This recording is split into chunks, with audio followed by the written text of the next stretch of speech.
Hey everyone, how are you? I hope you all are fine. आज हम discuss कर रहे हैं क्लास 10th का तीसरा चैप्टर हमारा, जिसका नाम है जल संसाधन। चलिए शुरू करते हैं। सबसे पहले हमें जो है दो कार्टून इमेज के थ्रू जो है बताया गया है। क्या बताया गया है चलिए देख लेते हैं इसमें। पिंकी, क्या तुमने टीवी पे असम में आई जो बाढ़ है उस पर दिल दहलाने वाली रिपोर्ट देखी? हे भगवान, उसने क्या प्रलय मचाई है। रास्ते में जो कुछ आया बर्बाद कर दिया और बहा ले गई। हाँ चिंटू, मैंने देखा। क्या यह आश्चर्यजनक नहीं कि जल जीवन दे भी सकता है और ले भी सकता है। हम पानी के बिना क्या करेंगे?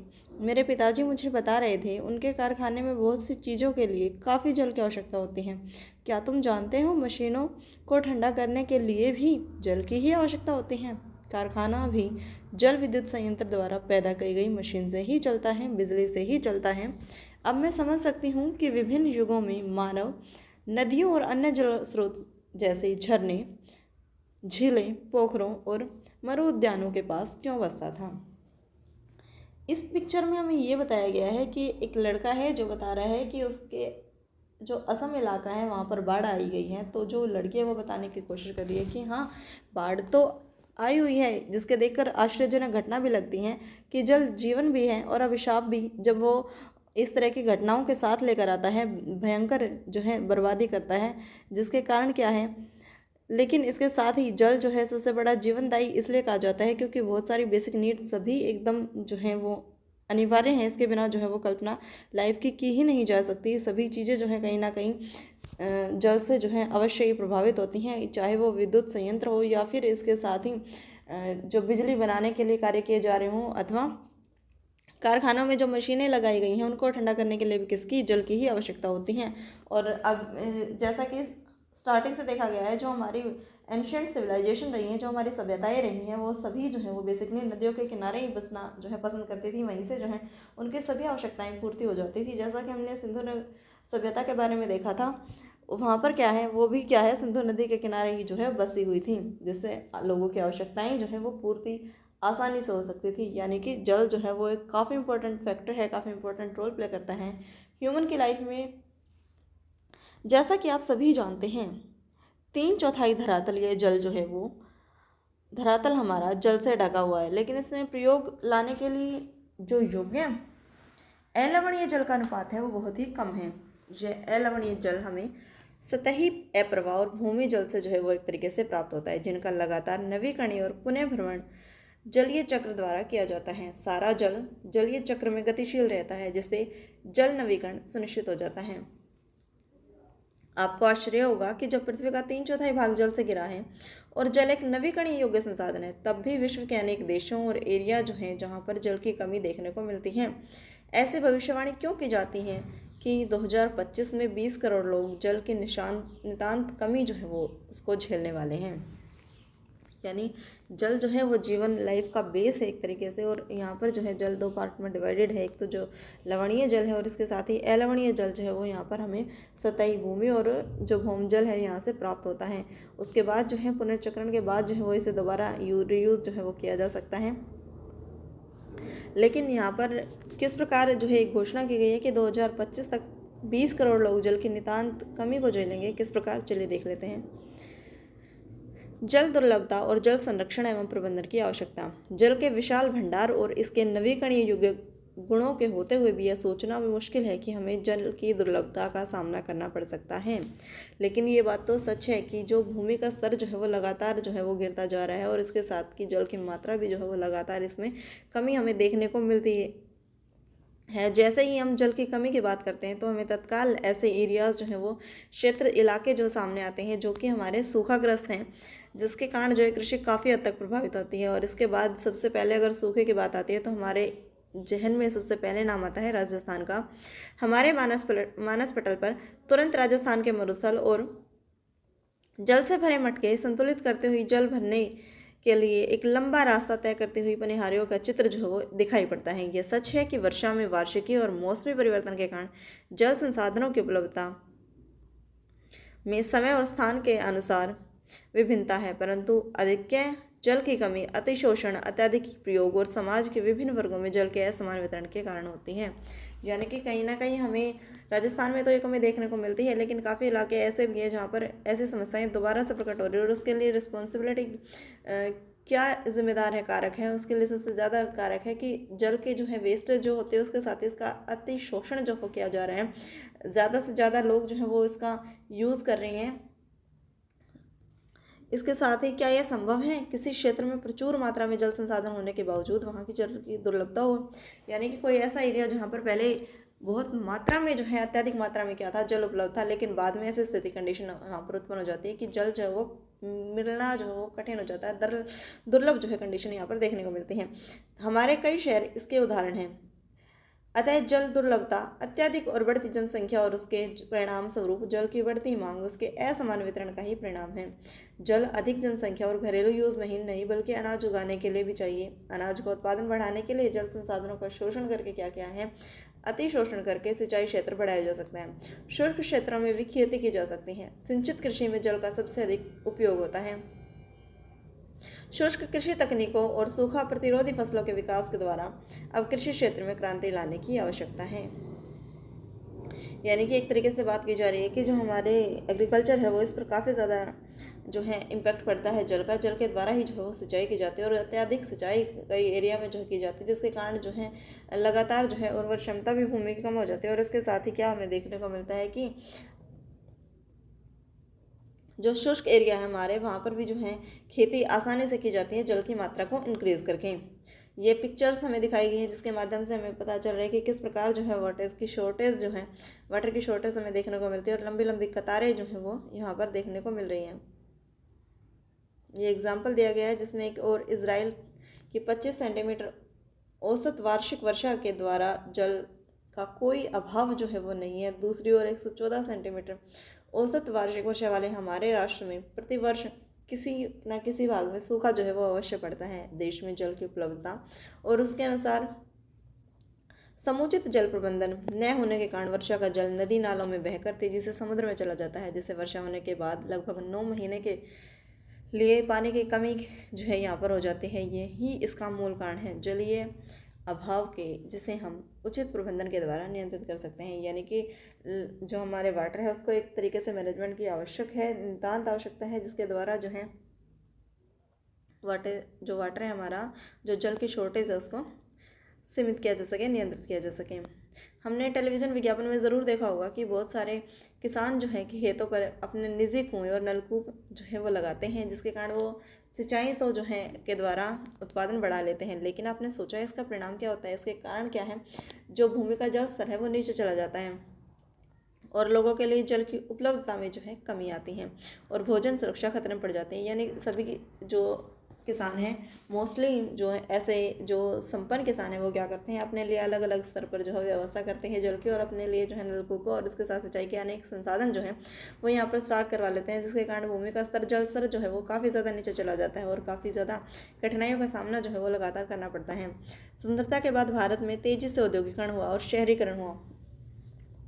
आजकल बहुत सारी एमएनसीज जो है मल्टीनेशनल कंपनीज जो है हमारी, वो राष्ट्रीय कंपनियां बड़े औद्योगिक घरानों के रूप में यहाँ पर फैली हुई है। उद्योगों की बढ़ती हुई संख्या के कारण यहाँ अलवणीय जल संसाधनों पर दबाव लगातार बढ़ता चला जा रहा है। उद्योगों को अत्यधिक जल के अलावा उनको चलाने के लिए भी ऊर्जा की आवश्यकता होती है। यानी कि जो इंडस्ट्रीज़ लगाई गई हैं उसके लिए भी काफ़ी ज़्यादा जल पर जो है इम्पैक्ट पड़ा है। बहुत सारा जल जो है यहाँ पर कारखाना उद्योग धंधों में जो है वो लगाया जा रहा है, जिसके लिए कारखानों कि जो मशीनें हैं वहाँ पर भी इसके लिए जो है जल की अत्यंत आवश्यकता होती है। विद्युत उत्पादन जो है यहाँ पर किया जा रहा है, विद्युत पूर्ति जल से ही यहाँ से की जा रही है। इसके अलावा शहरी जो इलाके हैं यहाँ पर जो बढ़ती हुई जनसंख्या जो है वो भी इसके लिए जिम्मेदार है।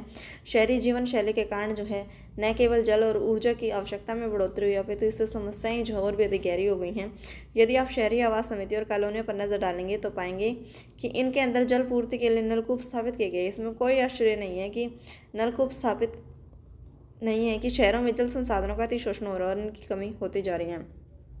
यानी कि एक तो पॉपुलेशन जो है बहुत ज़्यादा इंक्रीज़ हो गई, इसके साथ ही जो शहरों का जो इलाका वहाँ पर सबसे ज़्यादा जो है एक तरीके से शोषण यहाँ पर देखने को मिलता है जल संसाधनों का, जिसके कारण जो है ये समस्या लगातार बढ़ती जा रही है।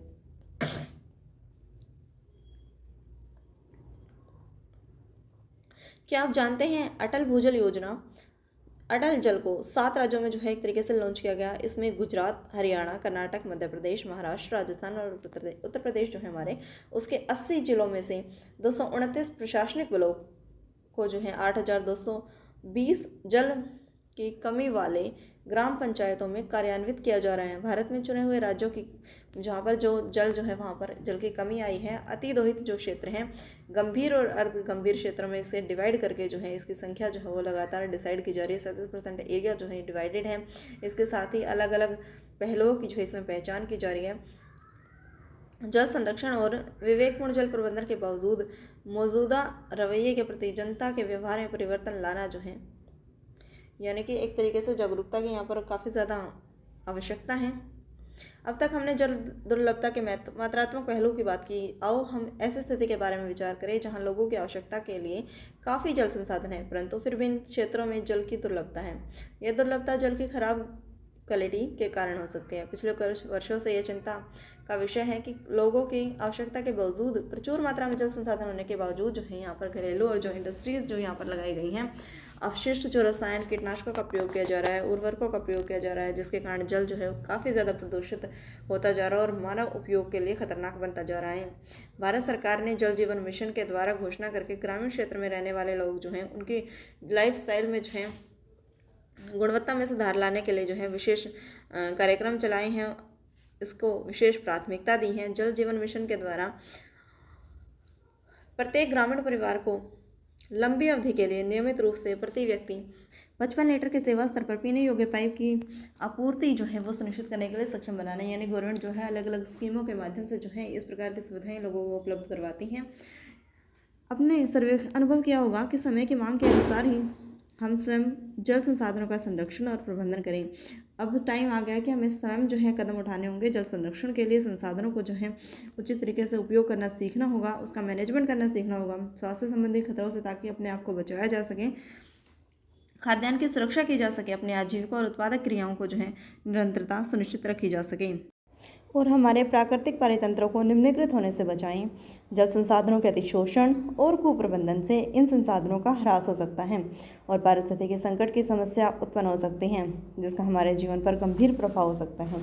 यानी कि हमें इन सब तरीकों को जो है खोजना होगा जिसके माध्यम से जो है जल संसाधनों का बचाव किया जा सके, इसका अतिशोषण जो है वो तुरंत रोका जाए और इसका मिसमैनेजमेंट जो है वो बंद किया जाए। नेक्स्ट है पॉइंट हमारा बहुउद्देशीय नदी परियोजनाएं और समन्वित जल संसाधन प्रबंधन।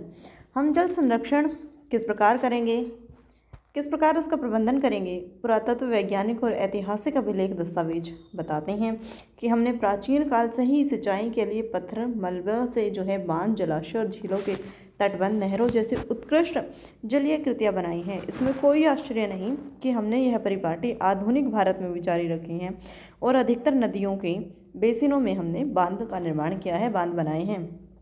यानी कि किस प्रकार से जो है जल संसाधनों का जो है मैनेजमेंट किया जाए, उसके लिए हमने अभी बात की कि किस प्रकार जो है एंशिएंट टाइम से ही जो है हमारे जो पूर्वज रहे हैं उन्होंने किस प्रकार जो है बांधों का जो है संरक्षण किया है। बांध बनाकर जलाशय, नदी, झीलों आदि को जो है उत्कृष्ट जलाकृतियाँ बनाकर वहाँ पर जो है पानी के मैनेजमेंट को अच्छी तरीके से संभाला हुआ था।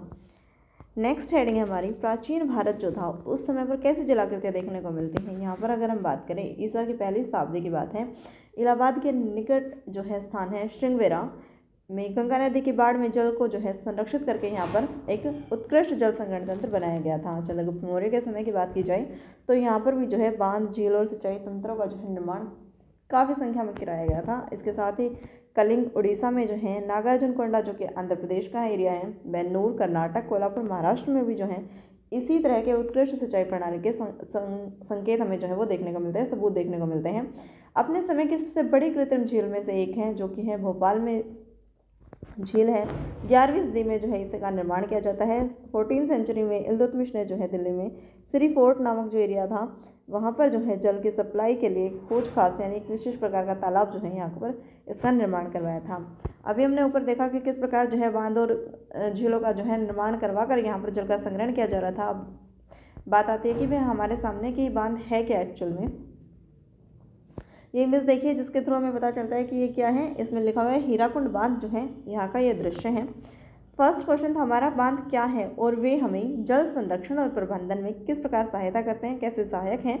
परंपरागत बांध नदियाँ सिंचाई वर्षा के द्वारा जो जल था इकट्ठा करके उसको खेतों में जुताई के लिए आवश्यकता पड़ने पर उसे उपलब्ध करवाया जाता था। आजकल बांध सिर्फ सिंचाई के लिए नहीं बनाए जाते, अभी तो उनका उद्देश्य विद्युत उत्पादन, घरेलू औद्योगिक इंडस्ट्री के लिए और उसके साथ ही जलापूर्ति, बाढ़ नियंत्रण, मनोरंजन, आंतरिक नौका चालन और मछली पालन भी है। यानी अब जो है बहुत सारे कार्य जो हैं वो इंक्रीज़ हो गई हैं। एंशियंट टाइम में जब अगर बांध बनाया जाता था तो उसका मेनली रीज़न क्या होता था, ताकि सिंचाई जो है आसानी से की जा सके। लेकिन अब जो है इसमें काफ़ी ज़्यादा चेंजेज आए हैं इंडस्ट्री के लिए, उत्पादन के लिए, प्रोडक्शन के लिए, इसके साथ ही घरेलू जलापूर्ति, अभी सभी ये सारी सिचुएशन है जहाँ पर जो है जल आपूर्ति की आवश्यकता जो है वो हमें देखने को मिलती है। जिसका कारण क्या है, हम बांधों का निर्माण करते हैं, इसलिए बांधों को जो है बहुउद्देश्यीय परियोजनाएं भी कहा जाता है, क्योंकि यहाँ पर सिर्फ एक उद्देश्य नहीं है, बल्कि ये सभी जो उद्देश्य अभी हमने डिस्कस किए मल्टीनेशनल कंपनी जैसे कार्य करती है, उसी प्रकार एक तरीके से जो बहुउद्देश्य यानी बहुत सारे जो है इसके ऑब्जेक्टिव हैं, एक ऑब्जेक्टिव इसका कोई नहीं है, जहाँ पर जल एकत्रित करके अनेकों उपयोग जो है यहाँ पर समन्वित होते हैं। उदाहरण के तौर पर सतलुज व्यास बेसिन में भाखड़ा नागल परियोजना जल विद्युत उत्पादन और सिंचाई दोनों के काम आती हैं। इसी प्रकार महानदी बेसिन में हीराकुंड जो परियोजना है जल संरक्षण और बाढ़ का नियंत्रण का समन्वय है। स्वतंत्रता के बाद शुरू की गई समन्वित जल परियोजनाओं के जो है बहुत औपनिवेशिक काल में बनी बाधाओं को पार करते हुए देश में समृद्धि का जो है रास्ता खोला। यानी उपनिवेश के बाद जो है जब हम स्वतंत्र हुए तो हमने बहुत सारे बांधों का निर्माण जो है वो कार्य जारी रखा, और इसके संदर्भ में जो है भारत के पहले प्रधानमंत्री जो है जवाहरलाल नेहरू, उनका एक उपयुक्त कथन है, उन्होंने बांधों को जो है आधुनिक भारत के मंदिर बताया था। उनका मानना था कि इन परियोजनाओं के चलते कृषि, ग्रामीण अर्थव्यवस्था, औद्योगिकरण और नगरीय अर्थव्यवस्था को जो है समन्वित रूप से विकसित किया जा सकता है। बांध जो है बहते जल की दिशा को रोकने या उसको बहाव को कम करने के लिए जो खड़ी की गई एक बाधा है, जो आमतौर पर जलाशय, झील अथवा जल धारण का कार्य करती हैं। बांध का अर्थ जलाशय से लिया जाता है, न कि इसके ढांचे से। अधिकतर बांधों में ढलवां हिस्सा होता है जिसके ऊपर से या अंदर से जल जो है रुक रुक कर लगातार बहता रहता है। बांधों का वर्गीकरण, उनकी संरचना, उनके ऑब्जेक्टिव क्या है, ऊंचाई के अनुसार जो है वो डिसाइडेड किया जाता है। संरचना और उसमें उपयुक्त पदार्थों के आधार पर जो है बांधों को लकड़ी के बांध बनाए जाते हैं, तटबंध बांध बनाए जाते हैं, और पक्का बांध के अलावा जो है अलग अलग उपवर्गों में जो है इन्हें डिवाइडेड किया जाता है, बांटा जा सकता है। ऊंचाई के अनुसार बांधों को बड़े बांध, मुख्य बांध और नीचे बांध यानी अलग अलग कैटेगरी में जो है ये डिवाइडेड है।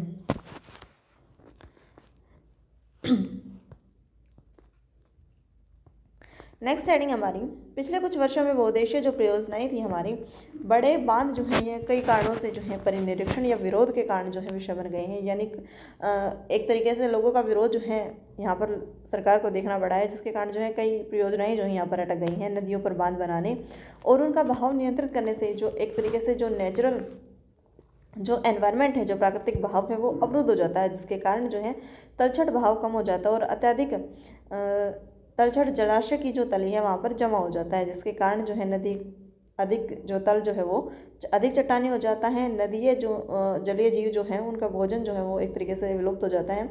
बांध नदियों को जो है टुकड़ों में बांट देते हैं, जिससे विशेषकर अंडे देने वाले जो ऋतु में जलीय जीवों का स्थानांतरण जो है नदियों में वो अवरुद्ध हो जाता है।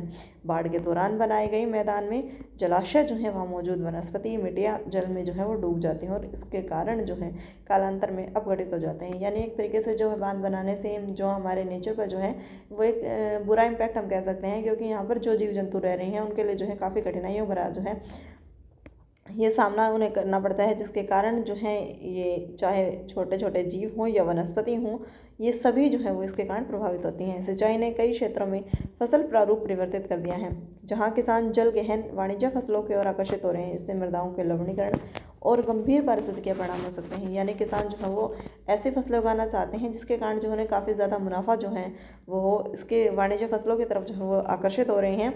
इससे मृदाओं का जो लवणीकरण है वो काफ़ी ज़्यादा इंक्रीज़ हो रहा है, जिसके कारण जो है काफ़ी गंभीर परिणाम सामने आ रहे हैं। प्रधानमंत्री कृषि सिंचाई योजना देश के सभी कृषि खेतों के लिए सुरक्षात्मक सिंचाई के कुछ साधनों तक पहुंच जो है सुनिश्चित की जाती है, जिससे वांछित ग्रामीण समृद्धि आती है। यानी गवर्नमेंट जो है इन स्कीमों के माध्यम से जो है यहाँ पर सुविधाएं उपलब्ध करवाती हैं।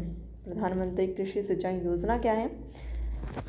इसका मुख्य उद्देश्य है जैसे खेत में पानी की वास्तविक उपलब्धता को बढ़ाना, सुनिश्चित करना किस जो सिंचाई है वो हर खेत को पानी जो है एक तरीके से प्रोवाइड किया जा सके।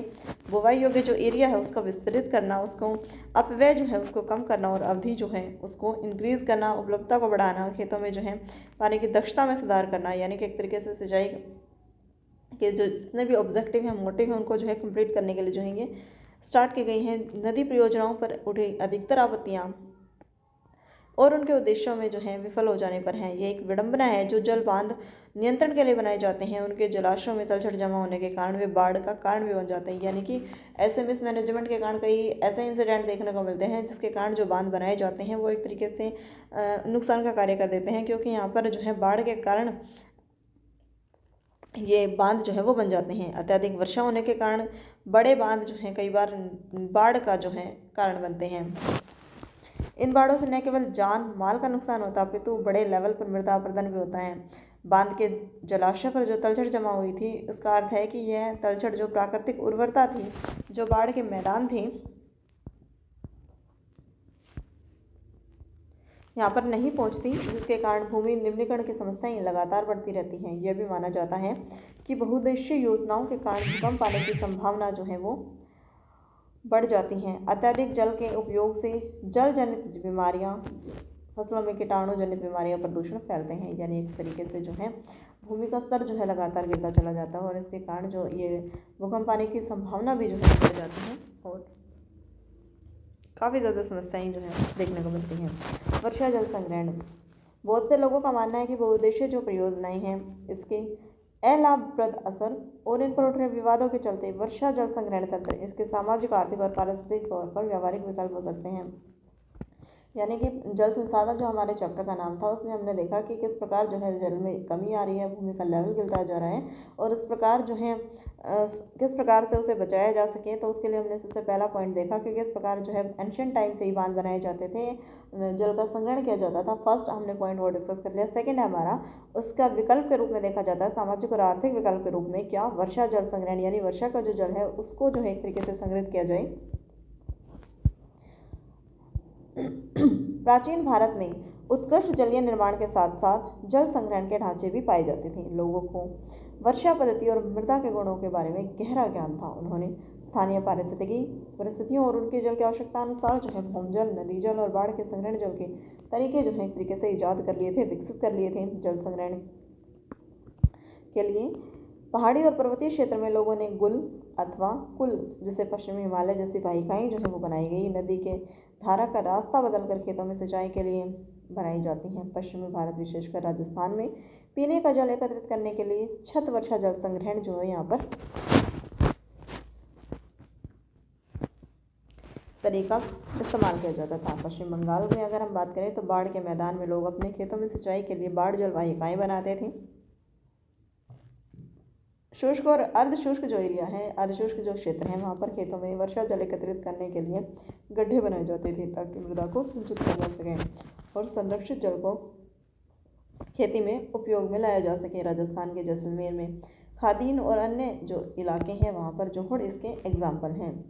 यानी कि जल को जो है किस प्रकार संरक्षित किया जाए। यहाँ पर देखिए किस प्रकार जो है एक चित्र के माध्यम से दिखाया गया है किस प्रकार जो वर्षा का जल जो है यहाँ पर संग्रहित किया जा रहा है। वर्षा का जल जब नीचे आकर गिरता है तो वो भूमि की जो उर्वरता क्षमता है जो है एक तरीके से इसमें किस प्रकार इजाफा करता है। राजस्थान की जो अर्धशुष्क एरिया है और जो शुष्क एरिया है, विशेषकर बीकानेर, फलोदी, बाड़मेर, जहाँ पर जो है पानी संग्रहण करने के लिए जो है एक तरीके से टैंक, भूमिगत टैंक जो है यहाँ पर बना दिए जाते हैं, जिसके कारण पानी का जो है संग्रहण आसान हो जाता है। इसका आकार एक बड़े कमरे के जितना जो है यहाँ पर देखने को मिलता है। ये सभी जो है यहाँ पर डिस्कस किए गए हैं कि किस प्रकार जो है यहाँ पर वर्षा का जल जो है उसको संग्रहित किया जाता है। जो बेकार पड़ा हुआ कुआं है उसमें वर्षा का जल जो है जिसके माध्यम से किस प्रकार उसका पुनर्भरण जो है भरण किया जा रहा है। पीवीसी पाइप का इस्तेमाल करके छत का जो जल है वो किस तरह से यहाँ पर वर्षा जल एकत्रित किया जा रहा है। इसके साथ ही रेत, ईंट का प्रयोग करके जो है कुएं का जल करके क्या जो जल है भूमि का जल उसका पुनर्भरण किया जा सकता है। बाद में इस जल का जो है यूज़ किया जा सकता है। हौज के अतिरिक्त जल का जो है कुएं तक ले जाया जा सकता है।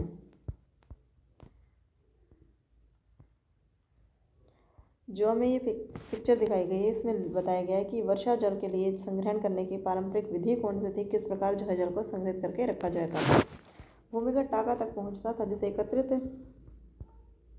नलों से होकर भूमिगत टाका तक पहुंचता था, जिसे एकत्रित किया जाता था। वर्षा का पहला जल जो है छत और नलों को साफ करने में प्रयोग होता था, उसे संग्रहित नहीं किया जाता। यानी कि जो पहली मानसून आती थी, पहला जो बारिश होती थी, उसको जो है संग्रहित नहीं किया जाता था। इसके बाद जो होने वाली वर्षा है, उसी के जल को संग्रहित किया जा सकता था। टाका में वर्षा जल अगली वर्षा ऋतु तक संग्रहित किया जा सकता है। इसे जल की कमी जो है वाले ग्रीष्म ऋतु तक पीने का जल उपलब्ध करने वाले स्रोत के रूप में देखा जा सकता है। वर्षा जल और पालर पानी जैसे क्षेत्रों में से पुकारा जाता है। प्राकृतिक जल का शुद्धतम रूप इसे समझा जाता है। कुछ घरों में तो टांकों के साथ साथ भूमिगत कमरे भी बनाए जाते हैं, क्योंकि जल का यह स्रोत इन कमरों को भी ठंडा रखता था, जिससे ग्रीष्म ऋतु में काफ़ी राहत जो है वो हमें देखने को मिलती थी। यह दुख की बात है कि आज पश्चिमी राजस्थान में छत वर्षा जल संग्रहण की रीति इंदिरा गांधी नहर से ही उपलब्ध 12 मासी पेयजल के कारण जो है वो कम होती जा रही है। हालांकि कुछ घरों में टाकों की सुविधाएं जो है वो अभी भी है, क्योंकि उन्हें नल के पानी का स्वाद जो है वो एक तरीके से पसंद नहीं है। सौभाग्य से आज भी भारत के कई ग्रामीण और शहरी इलाके हैं जहाँ पर जल संरक्षण का ये तरीका जो है आजमाया जा रहा है। कर्नाटक के मैसूर जिले में स्थित एक सुदूर गाँव गंडाधुर में ग्रामीणों ने अपने घर में जल की आवश्यकता पूर्ति हेतु छत वर्षा जल संग्रहण की व्यवस्था की और गांव के लगभग 200 घरों में जो है इस प्रकार की व्यवस्था यहाँ पर देखने को मिलती है। इसके साथ ही ये इस गांव ने वर्षा जल संपन्न गांव की ख्याति जो है वो अर्जित की। यहाँ प्रयोग किए जाने वर्षा जल संग्रहण को जो है चित्र के माध्यम से देख सकते हैं। यहाँ देखिए किस प्रकार इन्होंने अपनी छतों को जो है पाइप के माध्यम से जोड़कर जो है यहाँ पर जल को एकत्रित करने के लिए जो है इक्विपमेंट जो है एक तरीके से तैयार कर लिए हैं। नेक्स्ट पॉइंट है हमारा बांस ड्रिप सिंचाई प्रणाली। मेघालय में नदियों और झरनों के जल को बांस के द्वारा बने पाइप जो हैं, बांस के द्वारा जो पाइप बनाए जाते हैं, उनको द्वारा इकट्ठा करके 200 वर्ष पुरानी प्रचलित विधि जो है उसके द्वारा लगभग 18 से 20 लीटर सिंचाई पानी जो है वो बांस के माध्यम से ही किया जाता है तथा उसे सैकड़ों मीटर की दूरी तक ले जाया जा सकता है। अंत में पानी का बहाव 20 से 80 बूंद प्रति मिनट तक घटाकर पौधे पर छोड़ दिया जाता है। पहाड़ी शिखरों में सदानीरा झीलों जो झरने हैं हमारे, उनकी दिशा को परिवर्तित करने के लिए बांस के पाइपों का उपयोग किया जाता है। इन पाइपों के माध्यम से गुरुत्वाकर्षण के द्वारा जल पहाड़ के निचले स्थानों तक पहुंचाया जाता है। बेसिकली इसमें क्या बताया गया है कि किस प्रकार मेघालय में जो है बांस का प्रयोग करके जो है सिंचाई साधनों जो है जल संसाधनों को नदी और झीलों से प्रयुक्त किया जाता है। सिंचाई के लिए इसे आसानी से इस्तेमाल किया जाता है और ये कोई अभी की नहीं है, बल्कि एंशियंट टाइम से चली आ रही पत्ती है, जो कि लगभग 200 वर्ष पुरानी जो बताई जा रही है। तो यानी कि देखा जाए तो किस प्रकार जो है इनोवेटिव आइडियाज़ के माध्यम से जो है जल संरक्षण का कार्य किया जा रहा है। देखिए कि किस प्रकार बांधों का जो जल है, जो झीलें, जो नहरें जो वहाँ पर प्राप्त हैं, उसको जो है बांस के माध्यम से, ये देखिए पिक्चर में क्लियरली दिखाया गया है किस प्रकार विजिबल हो रहा है कि यहाँ से जल जो है यहाँ से इकट्ठा होते हुए आगे पहुँच रहा है। यहाँ पर देखिए इस पिक्चर में भी बिल्कुल ऐसा ही देखने को मिलता है। यानी कि एक तरीके से काफ़ी ज़्यादा बेहतर सिंचाई व्यवस्था जो है यहाँ पर इन्होंने खोज ली है। इसी प्रकार की अगर हम बात की जाए तो जल संसाधन, जो कि चैप्टर का नाम ही था, हमने स्टार्टिंग में डिस्कस किया कि यानी कि जल को जो है किस प्रकार जो है यूज़ करना है, उसको किस प्रकार जो है मैनेजमेंट करना है, ताकि आने वाली पीढ़ियाँ जो है वो सुरक्षित महसूस कर सकें, उनके लिए भी जो है वो जल की शॉर्टेज ना हो, इसके लिए आवश्यक है इस प्रकार की सिंचाई व्यवस्था और जितने भी मैनेजमेंट हो सकते हैं उसके किए जाने चाहिए। गवर्नमेंट के साथ साथ आम नागरिकों को भी जो है इसमें जागरूकता दिखानी होगी, ताकि जल संसाधन जो हमारे रिसोर्सेज हैं वो एक तरीके से विलुप्त न हो जाए, समाप्त न हो जाए और एक तरीके से हम जो है वर्षों पुरानी जो दरिद्र व्यवस्था थी उसमें न पहुंच जाएं।